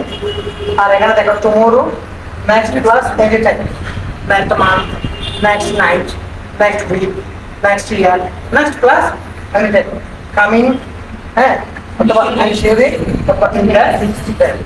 তাহলে দেখো ফিউচার কন্টিনিউয়াস হওয়ার জন্য দিতে সময় লাগে। কয়টা সময়? একটা সময়। নেক্সট ডে মানে কি দুইটা সময় না একটা সময়? মনে করো কামিং জানুয়ারি, তার মধ্যে একটা জানুয়ারি বুঝেছে নাকি 2 জানুয়ারি বুঝেছে? এনশিওরিং 7 PM, তাহলে এনশিওরিং 7 PM কয়টা সময়? কিন্তু এখানে দুটো সময়। দেখো at this time tomorrow, remember আগামী ফিউচারের মধ্যে একটা স্পেসিফিক সময়। গতকাল সকালে, গতকাল একটা বড় সময়, সকালে একটা ছোট সময়। এর মধ্যে থাকলেই ফিউচার কন্টিনিউয়াস টেন্স হবে, তাহলে ফিউচার কন্টিনিউয়াস টেন্স হবে না। আর বলেছিলাম না বাই থাকবে by January, by 2030, by 2041, by 2050 থাকতে পারে না। বাই দিস টাইম অথবা by next January, by next week, by next hour থাকতে পারে। অথবা এটা এনি টাইম মানে এগুলো। এবার দেখো প্রিভেন্টিভ, বিফোর, এগুলো থাকলে এই হচ্ছে আমাদের টেন্স রিলেটেড বিষয়। টেন্সের মধ্যে এই জিনিসটা আমরা খেয়াল রাখবো। আওয়াজটা বেড়ে গেছে কি বৃষ্টির কারণে। আচ্ছা, এবার আমি তোমাদেরকে দেখো এখানে একটা প্রথম অংশে শুরুর দিকে কথাগুলো যাতে তুমি মন দিয়ে শুনছো, শেষের দিকে কথাগুলো অত মনোযোগ করে আকর্ষণ করে দেখে আমাদের সহজ ছিল। এই অংশে তোমাকে একটু মনোযোগটা পরিপূর্ণভাবে রাখবা। একটু বন্ধ করে দাও। এসি জানে এসি কেমন নাই?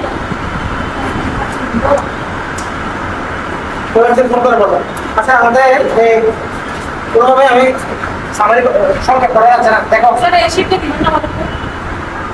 সাবজেক্ট, শোনো সাবজেক্ট, তো তারপরে এখানে আমরা কি বসাবো? তাহলে সাবজেক্টের সাথে আন্ডারস্ট্যান্ডিং, এটাকে আমরা সাথে বলছি না। আমি আবারও বলছি, তোমার গ্রামারের যে সকল চ্যাপ্টার আছে তার মধ্যে সবচেয়ে গুরুত্বপূর্ণ অধ্যায় হচ্ছে কি? Subject of agreement. এখানে আমি আমার মধ্যে খেলা দিচ্ছি তোমার। এখানে ব্যাপারটা কি জানো? সাবজেক্ট অফ এগ্রিমেন্ট পড়ার ক্ষেত্রে তুমি যখন পড়ো নিজে পড়লেও তুমি বুঝো। এটা হচ্ছে বাংলা ব্যাকরণের মতো। স্যারে যখন পড়ায় তখন সবকিছু মাথায় এসে বাসায় গেলে আবার ভুলে যাবো, ঠিক না? সাবজেক্ট অফ এগ্রিমেন্টের দশাটা কি করবো, মানে পড়ার সময় এত সোজা লাগে তোমার কাছে মনে হয় না যে না এগুলো কেয়ারফুল হবে, কিন্তু তুমি কনফিডেন্টলি পরের পরীক্ষায় ভুল করো, খুব ইজি, খুব সহজে বলে দিই। এরকম একটা ঘটনা এখানে ঘটে। আমি একটা কাজ করেছি। কাজটা হচ্ছে, মনে করো এখানে সাবজেক্টের মধ্যে সাবজেক্ট ভার্বটা প্রভাবিত করবে। এই সাবজেক্টের জায়গাটাতে আমি এমন কিছু অ্যাবসলিউট জায়গা একত্রিত করে ফেলেছি, অর্থাৎ যে জায়গাগুলোতে সবসময় সিঙ্গুলার হবে সেগুলোকে একটা টেবলে নিয়ে আসছি, যে জায়গাগুলোতে সবসময় প্লুরাল হবে সেগুলোকে আরেকটা টেবলে নিয়ে গেছি, এবং তৃতীয় আরেকটা টেবল রেখেছি যেখানে কখনো সিঙ্গুলার কখনো প্লুরাল হয়। এই পরিস্থিতিটা দেখতে হয়। তাহলে আমি কয়টা টেবল করেছি? এটা আমার নিজের পরিশ্রম করা, কিন্তু মানে আমি কোনো জায়গা থেকে কপি করে মেরে শুরু করবো না। বুঝতে পারছি কিনা? একটা ফুটিয়ে মেরে করতে হয়েছে। এই টেবলগুলো দেখিয়ে আমি তোমাকে খুব সহজে বুঝিয়ে দিতে পারি। ব্যাপারটা দেখো, 1 নাম্বার টেবল আমি আলোচনা করবো এখন। কোন কোন জায়গায় ভাগ সবসময় কি হবে? সিঙ্গুলার হবে। হ্যাঁ, দেখো মোস্ট কমন স্ট্রাকচারস ক্যাটাগরাইজ, এক নজরে গুরুত্বপূর্ণ। নিম্নোক্ত স্থানে আবার বলবো সিঙ্গুলার হবে। এখানে ব্যাখ্যা দিব না, কিন্তু ব্যাখ্যা দিতে গেলে তো আমি এটাতেই আমার 4 ঘন্টা দরকার। আমি জাস্ট দেখাচ্ছি যেহেতু শীত দিয়ে দিব, শীত থেকে তোমরা একটু দেখে নিবা। প্রথম সহজে বুঝছো, সিঙ্গুলার সাবজেক্ট বা কোনো নাউন প্রোনাউন যদি সাবজেক্ট হয় তার কি হবে? সিঙ্গুলার হবে। আচ্ছা, দ্বিতীয় নাম্বারটা দেখো। হ্যাঁ হ্যাঁ, দ্বিতীয় নাম্বার দেখো। দ্বিতীয় নাম্বারটা হচ্ছে এখান থেকে কোনো শব্দ যদি সাবজেক্ট পজিশনে থাকে, ওই সাবজেক্ট পজিশনের শব্দটা কি ডিটারমিনার হিসেবে আসলো নাকি অ্যাবসলিউট প্রোনাউন হিসেবে আসলো, কোনোটা পুরো ডিফার করে না। সে শুধু সাবজেক্ট পজিশনে থাকলেই বার কি হবে? কারণ এই টেবলের মধ্যে যে পয়েন্টগুলো আছে প্রত্যেকটা পয়েন্টের মূল ভিত্তি কি? সিঙ্গুলার। আওয়াজটা তো দুর্বল হবে না, বলো। এখানে যে স্ট্রাকচার আছে সবগুলোর মূল ভিত্তি কি? সিঙ্গুলার। Always singular. অলওয়েজ মানে কোনো ব্যতিক্রম নাই, অলওয়েজ মানে এখানে কোনো এক্সেপশন নাই। বুঝতে পারছি? সুতরাং এই যে ইচ এভরি আইটেম নাইটার অথবা মেনি মেনির পরে যখন আ চলে যাবে, হ্যাঁ, এখান থেকে কোনো শব্দ সাবজেক্ট পজিশনে আসছে, সাবজেক্ট পজিশনে সে ডিটারমিনার হিসেবে আসলো না সরাসরি সাবজেক্ট হলো, কোনো ডিফার করে না, উভয় অবস্থায় বার কি হয়? সিঙ্গুলার। সিঙ্গুলার। তবে এখানে কিছু শব্দ দেখো, দেখো নো, দেখো nobody, nothing, no one, হ্যাঁ, এভরিবডি, এভরিথিং, এভরিওয়ান। অনুরূপভাবে somebody, something, someone, anybody, anything, anyone. এখানে যে ব্যাপারটা মেনশনেবল সেটা হচ্ছে এখানে কিছু আমার ধরে, এখানে এই যে এই অংশের শব্দগুলো, প্রথম শব্দগুলো নো,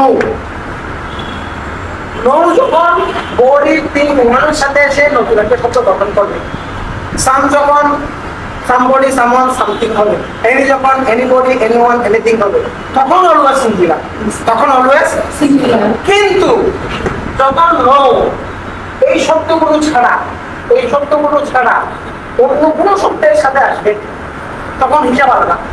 এটা কিন্তু কনফিউজিং, এবং বিভিন্ন বইতে এটা নিয়ে পার্থক্য আছে। এরকম তুমি জামালাই করো, ওইটা করো, মনে করো no example is correct, are correct, বলো ইজ, কারণ এক্সাম্পল শব্দটা সিঙ্গুলার।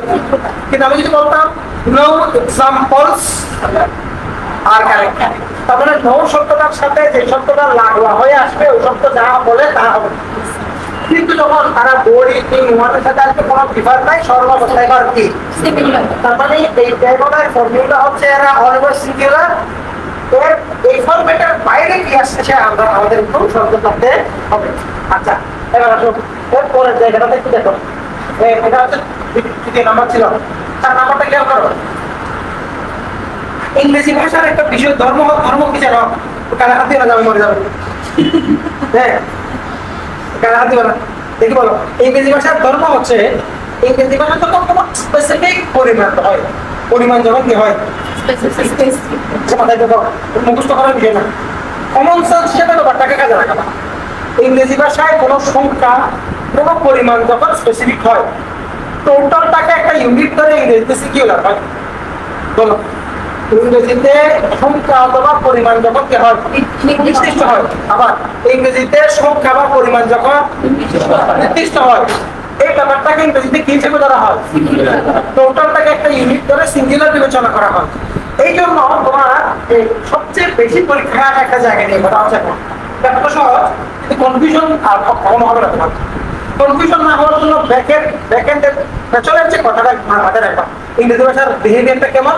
ইংরেজি ভাষায় কোনো স্পেসিফিক নাম্বার এবং specific amount, specific number, specific amount, specific number, specific amount ইংরেজিতে অলওয়েজ কি হয়? সিঙ্গুলার হয়। বলো না কি হয়? যেমন 100, তাহলে 100 সিঙ্গুলার না? সিঙ্গুলার না? 200 হান্ড্রেডস হয় না, হয় না? 500 হান্ড্রেডস হয় না। কিন্তু 1 বুক, 100 বুকস, 200 বুকস হয়ে যায় না? কিন্তু ওই যে এখানে 100 শব্দটাতে কি যুক্ত হচ্ছে না? যুক্ত হচ্ছে না। এভাবে কমন একটা বিষয় হচ্ছে, এই যে দা নাম্বার একটা শব্দ আছে না, দেখতে পাচ্ছ না? দা নাম্বার অফ, বাংলা যদি তুমি না জানো তাহলে তুমি ভুল করবা। দা নাম্বার অফ বাংলা অর্থ কি? তার মানে আমি তোমাকে একটু আগে কি বুঝাচ্ছি, রিপিট করে কথাটা বললাম, নির্দিষ্ট পরিমাণ এবং সংখ্যা ইংরেজিতে কি হয়, তাহলে তার নাম্বার অফ মানে কি নির্দিষ্ট সংখ্যক, এই জন্য তারপরে কি হয়।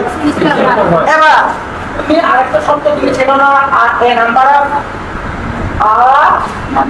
নাম্বার অফ, শুরুতে কি আছে, শুরুতে এ অথবা থাকার কারণে এ মানে একটি, এটা সিঙ্গুলার হবে এমনটাই তুমি ধারণা করে বসে আছো, কিন্তু নাম্বার অফ এর বাংলা অর্থ হচ্ছে অসংখ্য, এটার বাংলা অর্থ কি অসংখ্য। এবার তুমি বলো তো অসংখ্য বিষয়টা কি নির্দিষ্ট না নির্দিষ্ট,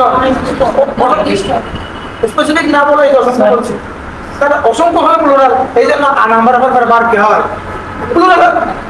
নাম্বার অফ এর বার কেন প্লুরাল হয়, নির্দিষ্ট সংখ্যা। দুই নাম্বার এর কেন সিঙ্গুলার হয়, এটা ইংরেজি ভাষার আচরণ। এই ব্যাপারটাকে তুমি অনেক জায়গায় দেখবা, শুধু এই বেসিক কনসেপ্টের উপর ভর করে এই শব্দের উপরে প্লুরাল, এই শব্দের উপরে সিঙ্গুলার হচ্ছে, এরকম এখানে আরো তিনটা আসবে।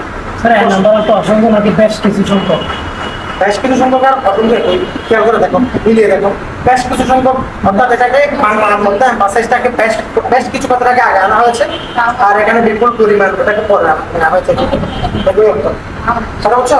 আবার বলো, এটার অর্থ আমি কি বলেছি, অসংখ্য, অনির্দিষ্ট সংখ্যক, বেশ কিছু সংখ্যক, বিপুল পরিমাণ, বুঝতে পারছি? হ্যাঁ, এবার আসো, দেখো সময়ের অনেক ইম্পর্টেন্ট একটা স্ট্রাকচার, অনেক ইম্পর্টেন্ট, পরীক্ষায় ঘুরি ঘুরি আসছে এরকম। সময়ের পরিমাণ, টাকার পরিমাণ, দূরত্বের পরিমাণ, সময় দূরত্ব ও টাকার পরিমাণ সিঙ্গুলার হয় কেন জানো, নির্দিষ্ট বলে। মূল কনসেপ্ট কোন জায়গায়, নির্দিষ্ট, মূল কনসেপ্ট কোন জায়গায়, তাহলে 10 মান্থ থাকে 10 মান্থস, এক মাস, 1 month 10 months, one mile, 5 miles, miles plural না, তো মাইল কয়টা, 5টা বলো না, মাইল কয়টা, 5টা, is না আর 3, কারণ কি নির্দিষ্ট করে স্পেসিফিক মুক্ত করতে হবে নাকি কমন সেন্স থেকে আসবে, সেন্সের ভিত্তি কোনটা, ইংরেজিতে সময় এবং ইংরেজিতে পরিমাণ এবং সংখ্যা যখন স্পেসিফিক হয়, নির্দিষ্ট হয়, তখন কি করা হয়, টোটালটাকে ইউজ করবে। এই কনসেপ্টের উপর ভর করে, তাহলে দেখো 10 মাইলস, কিন্তু বার কি 5 মিলিয়ন, দেখো 5 মিলিয়ন হয় নাই, কারণ কি ওই যে 100 million, billion, trillion, 100 million, billion, trillion, dozen, score, এই শব্দগুলো প্লুরাল হয় না, এই শব্দগুলো কি হয় না, নির্দিষ্ট সংখ্যা। কিন্তু যখন এই শব্দগুলো দিয়ে যদি তুমি অনির্দিষ্ট কিছু বোঝাও, তখন তারা প্লুরাল হয়ে যাবে। যেমন দেখো স্বাধীনতা যুদ্ধে লক্ষ লক্ষ মানুষ শহীদ হয়েছে, স্বাধীনতা যুদ্ধে লক্ষ লক্ষ মানুষ, তাহলে মিলিয়ন না millions of people were killed during liberation war, millions of people were, millions of people, কয় মিলিয়ন কি নির্দিষ্ট না নির্দিষ্ট, তাহলে দেখো ওই জায়গায় শত শত মানুষ জড়ো হয়েছে, শত নির্দিষ্ট না নির্দিষ্ট, তাহলে hundreds of people are gathered, have been gathered over there, whatever you say, তাহলে have না has, have বলো না, have না has, বুঝতে পারো না, তাহলে বলো কি 100 million, billion, trillion, dozen, score, শব্দটা দেখো SCORE, স্কোর মানে 20, স্কোর মানে 20, বুঝছো? আবার 100 million, billion, trillion, score dozen, 100 million, billion, trillion, score dozen. এরা যখন স্পেসিফিক সংখ্যা বোঝায়, শব্দটা অবশ্যই কি হলো, এরপর বার বুঝে কি হবে, কি করে যখন অনির্দিষ্ট সংখ্যার জন্য এই শব্দগুলো ব্যবহার করা হয়, তখন শব্দটাও প্লুরাল, ভার্বটাও প্লুরাল। তাহলে শত শত মানুষ জড়ো হয়েছে, hundreds of people have gathered, কিন্তু যদি আমি বলি 200 মানুষ জড়ো হয়েছে, 200 people ব্যবহার করতে পারে, has gathered না have gathered, হ্যাঁ, কিন্তু কারণ স্পেসিফিক 200 নাই, আমি বলতে পারছি যদিও বিপদ শব্দ ব্যবহারের কারণে এখানে একটা কত পার্থক্য আছে স্যার, এখানে মানে আগে সংখ্যা দিয়ে আলাদা করতে হবে, হ্যাঁ, এই জন্য বিপদ শব্দ ব্যবহার করার কারণে এখানে একটা মত পাচ্ছে, বিপদ ব্যবহার না করে এখানে যদি সময় গুরুত্ব খুব টাকা কত, তাহলে আমরা ওটা সিঙ্গুলার হবে। এবার দেখো এবার পরের স্ট্রাকচারটা দেখো তো, পরের স্ট্রাকচারটাতে কি আছে? জিরান ইনফিনিটিভ, জিরান ইনফিনিটিভ এর যদি সাবজেক্ট হয় আর কি হবে? সিঙ্গুলার। হ্যাঁ, তারপর হচ্ছে যে কোন আনকাউন্টেবল করে সিঙ্গুলার হয়, যেমন দেখো furniture, money, information, water, honesty, war, বুমো, এই শব্দগুলো বেশি পরীক্ষায় আসে। এগুলো দেখতে প্লুরাল মনে হলো, এটা অ্যাকচুয়ালি কি সিঙ্গুলার। কেন singular? Uncountable that's the fact. Singular ডিগুলার বল, সিঙ্গুলার আনকাউন্টেবল তো প্লুরালই হয় না, আনকাউন্টেবল বললে সে সিঙ্গুলার নামে বুঝি। আচ্ছা দেখো মেজরিটি, পৃথিবীর অধিকাংশ মানুষ মেসিকে পছন্দ করে। যারা ব্রাজিল তারা কোনায় কোনায় বাথরুমের ভেন্টিলেশন, বাথরুমের উপরে একটা জায়গা থাকে না, ওখানে বসে বসে মেসির খেলা দেখে, ঠিক না? তাহলে এখন অধিকাংশ মানুষ মেসিকে কি করে? পছন্দ করে। ব্রাজিলের পুরো পৃথিবী মিলে সাপোর্টার আছে কয়েকজন, ওগুলো শুধু এই একটু হয়ে যাবে, বুঝো না? এই কয়েকজন মিলে পুরো ফেসবুক, সোশ্যাল মিডিয়া, ইউটিউব পাগল বানায় ফেলে। আল্লাহ বাঁচাইছে ব্রাজিলের সাপোর্টার কম, বেশি থাকলে আমরা বেশি থাকতে পারতাম না, কথা বুঝছো? তারা পৃথিবীর বেশিরভাগ মানুষ কাকে পছন্দ করে? তোমরা অনেকে ব্রাজিল আছে আমি জানি। আর আমি যেটা বিশ্বাস করি ওটা সঙ্গে বিশ্বাস করি। অনেকে আমাকে বলে, মানে আমি কেন একটু কড়া করে বলি, এটা কিন্তু আমার ব্যক্তিত্বের প্রকাশ। তুমি নেগেটিভলি নিবে কেন? whatever I love that seriously. তুমি বলো সিরিয়াসলি নাও না, বলো আমি যা করি সিরিয়াসলি করি, বলো না যা করি হালকা হালকা ভাষা ভালোবাসাই মানতে হবে, যা ভালোবাসি মন দিয়ে বাসি, এরকম। তাহলে অধিকাংশ মানুষ কাকে ভালোবাসে? মেসিকে। তাহলে মন দিয়ে শোনো কথাটা, মনে থাকবার জন্য একটা কথা বলি। তাহলে পৃথিবীর যত ফুটবল ফ্যান আছে টোটালকে আমরা দুই ভাগে ভাগ করছি, একটা ছোট অংশ একটা বড় অংশ। তার অংশ কয়টা? একটা। দুইটা থেকে একটা। মেজরিটি মানে দুইটা থেকে একটা না, মেজরিটি এবং মাইনরিটি, মাইনরিটি এবং মেজরিটি দুইটা থেকে যে কোনো একটা। এই জন্য মেজরিটি এবং মাইনরিটি যখন একা বসে এরপর বার সিঙ্গুলার হয়, কারণ সে দুইটা অংশ থেকে টোটালটাকে দুই ভাগে ভাগ করে, ওখান থেকে একটা ভাগকে বোঝায়। এই জন্য মেজরিটি মাইনরিটি করে বার কি হয়? সিঙ্গুলার হয়, মনে থাকবে তো? কিন্তু মেজরিটি যখন কোনো নাউন প্রোনাউনের সাথে লেগে আসবে, যেমন মেজরিটি স্টুডেন্ট, তখন আর হবে, কারণ সে নাউনের সাথে বসছে। হ্যাঁ হ্যাঁ হ্যাঁ, তখন নাউন প্লুরাল বা প্লুরাল। আবার মেজরিটির সাথে আনকাউন্টেবল নাউন বসাতে পারি না। অধিকাংশ পানি, এই এলাকার অধিকাংশ পানি শুকিয়ে গেছে, তাহলে মেজরিটি ওয়াটার কথাটা শুদ্ধ। মেজরিটি অফ দ্য ওয়াটার যেমন শুদ্ধ, মেজরিটি ওয়াটার কথাটাও তো শুদ্ধ, দুটোই শুদ্ধ। মেজরিটি যখন লেগে আসবে তখন বার হবে লাগোয়া নাউনের মতো করে। লিখিত নাউনটা কাউন্টেবল হলে প্লুরাল, আর কাউন্টেবল হলে সিঙ্গুলার। যেমন দেখো অধিকাংশ পুকুর ভরে গেছে, বৃষ্টিতে অধিকাংশ পুকুর ভরে গেছে, তাহলে majority of the ponds plural, majority of the ponds. অথবা বলতে পারো মেজরিটি পন্ডস, দুটাই তো শুদ্ধ। হ্যাঁ, তাহলে আর হবে। কিন্তু অধিকাংশ পানি শুকিয়ে গেছে, তাহলে মেজরিটি অফ দ্য ওয়াটার, আবার মেজরিটি ওয়াটার, দুটোই শুদ্ধ। অফ দিয়েও শুদ্ধ, অফ ছাড়াও শুদ্ধ। ওয়াটার আনকাউন্টেবল সিঙ্গুলার, পন্ড কাউন্টেবল প্লুরাল। বুঝতে পারছি? আর অনেক বলে লিখে লিখে বোঝানোর মতো কথা, কিন্তু আমি একটু দ্রুত রাখাচ্ছি, যেহেতু আমি যেন এই চারটা আমি বুঝিয়ে দিতে পারি। কালেকটিভ নাউন, কালেকটিভ, এই কথাটা এইভাবে লিখেছি বই পুস্তকের সব জায়গায় এভাবে প্রচলিত থাকে, কিন্তু আমার প্রনাউনের ক্লাস করছি না তোমরা, ওখানে আমি নাউন, কালেকটিভ নাউন এবং নাউন অফ পার্টিকিউল যে এক নয়, ব্যাপারটা বুঝিয়েছিলাম না? যদি ভুলে যাও তাহলে আমি এক কথায় আবার বুঝিয়ে দিচ্ছি। ধরো ফ্যামিলি, কালেকটিভ নাউন কারা? যাদের মেম্বার আছে, ফ্যামিলি, কমিটি, পার্লামেন্ট, কংগ্রেস, সবার কি আছে? মেম্বার আছে। টিম, গ্যাং, গ্রুপ, মেম্বার আছে না? মেম্বার ছাড়া কোনো কালেকটিভ নাউন হয় না। এখন কালেকটিভ নাউন কারা? যাদের কি আছে? মেম্বার আছে। আওয়াজ নাই। কালেকটিভ নাউন কারা? যাদের কি আছে? এই মেম্বারদের মধ্যে যদি ইউনিটি থাকে তাহলে সে কালেকটিভ নাউন। ফ্যামিলি, বুলবুলি বিয়ের প্রস্তাব আসছে, আমরা সবাই, আমার পরিবারের সবাই রাজি, দিয়ে দাও, দিয়ে দাও, তাহলে the family is agree with the proposal. The family is agree with the family is এখন যখন ওই কালেকটিভ নাউনের মেম্বারদের মধ্যে মতের ভিন্নতা থাকবে, প্রস্তাব আসছে, আমি বললাম যে ছেলেটা আসছে, ওই ছেলেটা শিক্ষা দীক্ষায় ভালো ভালো জব আছে, আমার কাছে মনে হচ্ছে স্মার্ট ছেলে, দিয়ে দাও। কিন্তু ফ্যামিলির আমার ছোট ভাই বলছে না, দিব না, এদের কাছে নাকি শুনছি টাকা পয়সা কম। এখন মেম্বারদের মধ্যে একতা নাকি ভিন্নতা?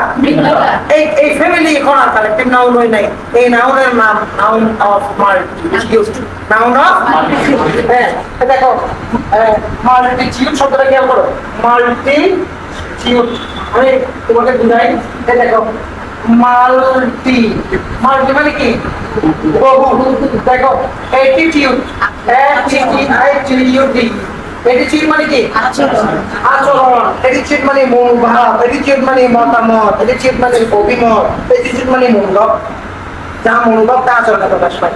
বুঝতে পারছি কিনা? দেখো মাল্টি অ্যাটিটিউড শব্দটা হয়ে শব্দটা হয়ে গেছে মাল্টিটিউড, শব্দটা হয়ে গেছে কি এই দেখো মাল্টি এবং টিউড দুটো শব্দ মিলে একটা শব্দ মাল্টিটিউড, বহুমত, বহু এরকম একটা নাউন আলাদা আছে। কালেক্টিভ নাউনের মেম্বারদের মধ্যে যখন মতের ভিন্নতা থাকে, বহুমত থাকে, তখন তার নাম নাউন অফ মাল্টিটিউড থাকে। এক নাউন অফ মাল্টিটিউড মানে বার প্লুরাল, কালেক্টিভ মানে বার সিঙ্গুলার। এটা তোমার কোন বইয়ের নাম, পত্রিকার নাম, হ্যাঁ কোন ম্যাগাজিনের নাম, কোন প্রতিষ্ঠানের নাম শব্দ প্লুরাল থাকলেও আছে। এখন আরাবিয়ান নাইটস বিশেষ একাধিকবার আছে, দুইবার আসছে, দুইবার বাকিটার বলি আরাবিয়ান নাইটস। তাহলে আরাবিয়ান নাইটস, নাইটস এখানে প্লুরাল, কিন্তু আরাবিয়ান নাইটস দিয়ে বোঝাচ্ছে কয়টা শব্দ? একটা বইয়ের নাম। সুতরাং ভাব সিঙ্গুলার হবে, এগুলো মনে রাখবা। ওগুলো একটু দেখে নিবে, এখানে 12টা পার্ট আছে। এরপর হচ্ছে এই নিচে জায়গাগুলোতে ভাব কি হয়, প্লুরাল হয়। এগুলো তোমরা পরে আসবা, যেখানেই কনফিউশন ওখানে আমাকে প্রশ্ন করবা, হ্যাঁ। এরপরে আমি আরো একটা মিনিট দিব, ওদেরকে বসা রাখছি। এখন বিভিন্ন একটা ক্লাস আছে, স্টুডেন্ট অনলাইনে না থাকলেও অফলাইনে আসলেও অনলাইনে স্টুডেন্টরা ক্লাস করবে, এই জন্য ছেড়ে দিতে হবে সময় মতো, হ্যাঁ হ্যাঁ। আমি জাস্ট মডেল অফিসের ব্যাপারটা একটু বুঝাই। দেখো আমি একটা মিনিট মনে করো হি ইজ ওয়াচিং টিভি, তাহলে আমি যদি এখানে লিখি হি ওয়াচ, তারপরে আমি লিখলাম কি হি উইল ওয়াচ টিভি। আচ্ছা, তাহলে এই জায়গায় এগুলো কি প্রাইমারি অক্সিলিয়ারি ভার্ব, এগুলো কি ভার্ব? Auxiliary verb. আচ্ছা, এখন আমি যদি এখানে যদি হ্যাভ লিখতাম, এখানে যদি হ্যাজ লিখতাম, এখানে আমি ওয়াচের জায়গায় ওয়াচ লিখতাম, এইটুকুই তো নাকি? এদের নাম কি ভার্ব? Primary auxiliary verb. কিন্তু আমি যদি বলতাম he can drive a car, he can drive a car, এটাও অক্সিলিয়ারি ভার্ব, এগুলো অক্সিলিয়ারি ভার্ব। হ্যাঁ, এই অক্সিলিয়ারি ভার্বগুলোর সাথে এই শব্দটার সাথে একটা পার্থক্য আছে। পার্থক্যটা হলো এই অক্সিলিয়ারি ভার্বগুলো একটাও তার বাক্যের মধ্যে আক্ষরিক অর্থ সে প্রকাশ করবে না, করবে কি? এবং এটা আমি আজকে বুঝাইছিলাম। এবং কিন্তু এই অক্সিলিয়ারি ভার্বের অর্থ কি? এখানে এই অক্সিলিয়ারি ভার্বটা তার অর্থ প্রকাশ করবে। এই শব্দটা আসছে, দেখো একটা শব্দ দেখো মুড, মুড মানে কি ভাবনা, এমন অক্সিলিয়ারি ভার্ব যারা বাক্যের মধ্যে এসে ভাব প্রকাশ করে, এই জন্যই তার নাম মুড। মুড থেকে মডেল, মুড থেকে কি নাকি মডেল? মডেল না, বুঝছে কিনা? মডেল ছিল ভাই। হ্যাঁ, আবার মুড মানে কি? মুড থেকে কি? তাহলে মডেল শব্দটা আসছে মুড থেকে, এমন অক্সিলিয়ারি ভার্ব যারা বাক্যের মধ্যে মুড প্রকাশ করে, ভাব প্রকাশ করে, অর্থ প্রকাশ করে। বুঝতে পারছি? তো এই জায়গাটাতে এখানে এমন দরকারি বিষয় আছে, এখানে মডেল অক্সিলিয়ারির ব্যবহার নিয়ে আমি 2 ঘন্টার ভিতরে কয়েক আমার দরকার হয়। এখানে তুমি তোমাদের মতো করে আমি একটা চার্ট দিয়েছি, চার্টটা জাস্ট দেখে নিবা। প্রত্যেকটা শব্দের ব্যবহারের মধ্যে রিটেনের জন্য কথা আছে, এমসিকিউর জন্য কথা আছে। এই জন্য আমি ওটাতে সামারি করতে যাচ্ছি না, সেখানে শেষ করে দিতে, যেহেতু রিটেনের ক্লাস হবে। কিন্তু তোমরা যে জিনিসটা দেখবা, এখানে একটা মডেল অক্সিলিয়ারি ভার্বে 3টি কথা মনে রাখবা। কয়টা কথা? 3টা কথা। এই যে এখানে দেখেছিলাম না, এরা বাক্যের মতো অর্থ প্রকাশ করে না। আবার যদি ওখান থেকে কোনো একটা শব্দকে চাও, তুমি ফাইনাইট ভার্ব হিসেবে ব্যবহার করতে পারো। I am a student, principal verb হিসেবে আসছে না? He was a businessman, was আসছে না? কিন্তু তুমি কোনো মডেল অক্সিলিয়ারি ভার্ব কোনো মেইন ভার্ব হিসেবে কখনোই ব্যবহার করতে পারবে না। একটা কথা। দ্বিতীয় কথা হচ্ছে মডেল অক্সিলিয়ারি অবশ্যই বাক্যের মধ্যে অর্থ প্রকাশ করবে। তৃতীয় কথা কি জানো? তৃতীয় কথা হচ্ছে তাদের কোনো বারবার নেই, তাদের বারবার কনফার্ম করবে। এই 3টি শর্ত মানলে তুমি একটা মডেল অক্সিলিয়ারি ব্যবহার করতে পারো। একটা মডেল অক্সিলিয়ারির অনেক ধরনের ব্যবহার আছে, যেমন ইংরেজি গ্রামারের সবচেয়ে ডিফিকাল্ট যে জায়গাগুলো তার মধ্যে অন্যতম জায়গা উডের ব্যবহার। হ্যাঁ, উড রাদার, এটা নিয়ে এই কথাটা বলতে আমার 2 ঘন্টা খানিক সময় লাগে। হ্যাঁ, তাহলে প্রত্যেকটা শব্দের ব্যবহার করে দেখাবো। পরের ক্লাসের জন্য তোমরা অপেক্ষা করো। এখন মডেল অক্সিলারি সহ তোমরা ক্যাটালগ বই একটু দেখে নিবা। প্রত্যেকটা রিডিং পড়লে আমার জন্য দোয়া আসবে। তখনও তুমি বুঝলো আমার এই যে টেন্স, যে 3টে চ্যাপ্টার নিয়ে কথা বললাম, এই চ্যাপ্টারগুলো যদি তুমি আসলেই ক্যাটালগ বইয়ের লাইন লাইন পড়ো, তুমি বুঝবে এখানে কোনো জিনিস যে পৃথিবীর কোনো জায়গা থেকে কপি করে এনে বসিয়ে দেওয়া হয় নাই। জিনিসগুলো বুঝাবার জন্য আসলেই যে রিসার্চ আছে, এটা ক্যাটালগ বইয়ের পেজে পেজে পড়তে পড়তে সবচেয়ে আমার জন্য দোয়া আসবে। যদি অন্য বই পড়ে থাকা তারপরে বুঝবা। অন্য বই বাজারে যত বই আছে সব বই সার্টিফিকেট করে রাখবা, ক্যাটালগটা মাঝখান থেকে পড়ে পড়ে মিলাবা, তারপরে বুঝবা কোথায় কি আছে। ওপেন ছেলে যে ফেসবুকে লাইভ যাচ্ছে, কথা বলছো, ওপেন কথা বললাম, বাজারের বাংলাদেশের যত বই আছে কথা বলছো সব বই পাশে রাখবা, এত ইনফরমেশন এক চ্যাপ্টারে পাবা না। বুঝতে পারছি? ক্লিয়ার, সহজ সরল ভাষায় এবং 3 স্টেপ এক্সাম্পল সব ওখান থেকে দেখে নিবা। তোমাদের সবার হাতে অলরেডি বই আছে, তোমাদেরকে বিজ্ঞাপনের জন্য বলি নাই, কথাটা বলার উদ্দেশ্য ছিল তুমি যেন ব্যাপারগুলোকে গুরুত্ব দিয়ে লাইন বাই লাইন পড়ার জন্য বলছি। আমি বুঝতে পারছি? বেশ সব কথা নাই, আজকে এটুকু থাকুক, যেহেতু ক্লাস আছে, না হলে আরো অনেক কথা ছিল। I need to do the work. And to need to do our model acknowledge the I need to do the work.